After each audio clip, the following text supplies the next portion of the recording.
असलामुअलैकुम बेलियां ते लगदियां हो, की हाल है थोड़ा? तरकड़े हो, तरकड़िया रहना है, परेशान नहीं होना। ते अज जिहड़ी मैं थानू गल सुनान लगा ना, गल थानू सुन के चस जरूर उसी गल सारी सुननी है। गल इन्हां लफ्ज़ां तो शुरू करने हैं कि पिंडां दे विच आखदे ने कि जट 5 नहीं सांदा 50 सांदा है।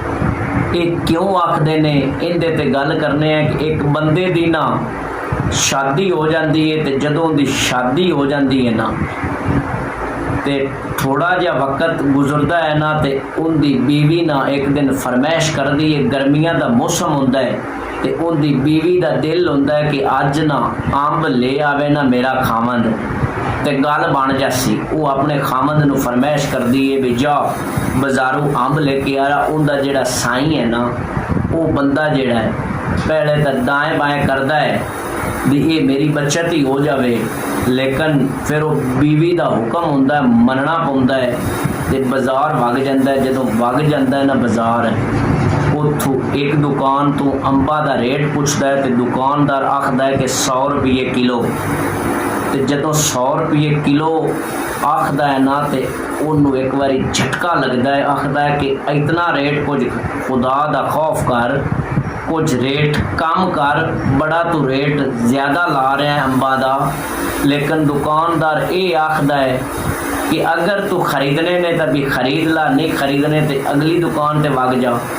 हुण वो बंदा अंब खरीदण वाला अगली दुकान पर जाता है ना, तो उत्थों भी रेट पुछदा है, तो उत्थे भी यही गल होंदी है 100 रुपये किलो। तो वो अंबां का रेट भी दसदा है, तो अपने अंबां की तारीफ भी बड़ी करता है। लेकिन उत्थों भी वो अंब खरीदण वाला यही आखदा है कि तोबा तोबा तुसी रेट बड़ा ज़्यादा लाया है, तो कुछ खुदा का खौफ करो, रेट घटाओ। वो दुकानदार आखदा है भी तू मेरे तू अगर अंब नहीं ना लेने, अगर सस्ते लेने ने तो ओ फलानी दुकान है, उस दुकान ते वग जा, वो तू सस्ते अंब खरीद ला। और वो बंदा जिहड़ा अंब खरीदण वाला है, वो अगली दुकान ते जाता है ना, तो उस दुकान ते अंब ना गले सड़े होंदे ने, खराब होंदे ने, तो वो रेट पुछदा है। तो उन दुकानदार रेट दसदा है भी 70 रुपये किलो मैं देने ने। तो वो फिर अपने कन्नां नूं हथ लाउंदा है, तो आखदा है यार कुछ खुदा का खौफ कर, तेरे अंब भी खराब ने, सड़े हुए ने, गले हुए ने, तो इतना ज़्यादा रेट। वो आखदा है भी इस तो तू सस्ते लेने ने या मुफ्त अंब लेने ने ना, तो आ फलाना खूह नज़र आ रहा है, उत्थे अंब का एक दरखत है, उत्थे अंब बड़े खोते ने, उत्थों जाके मुफ्त च ले ला, फ्री ले ला। और उस बंदे जाना वो आंदा है कि मेरा काम बन गया, मेरी बचत हो जासी। वो जनाब ना उस खूह ते वग जाता है, तो जाके ना खूह की दीवार ते चढ़ के ना अंब लाउंदा है। अंब कोई 10-12 ला लेंदा है, तो एक अंब बड़ा सोहना होंदा है, तो थोड़ा जिहा उच्चा होंदा, उहदा हथ नहीं अपड़दा, वो जंप मार के ना अंब तरोड़दा है। तो जदों थल्ले आउंदा है ना, तो उनका जिहड़ा पैर है वो दीवार तो फिसल जाता है, थड़क जाता है, तो खूह दे विच लगा जाता है। जदों खूह दे विच लगा जाता है, ढह जाता है ना, तो चोट चोट तो उन्होंने को नहीं लगती, बच जाता है, तो विचों आवाज़ा देंदा है। तो बाहर एक ना कोचवान तांगे ते जा रहा होंदा है, वो उनकी आवाज़ सुन लैंदा है, तो वो आके खूह विच वेखदा है, तो एक बंदा डिग्गा पिया है। कोचवान वो खूह वाला जिहड़ा बंदा अंब लावन वाला है आखदा है कि यार मैं मुसीबत ते चां, ते इत्थों मैनू कढ।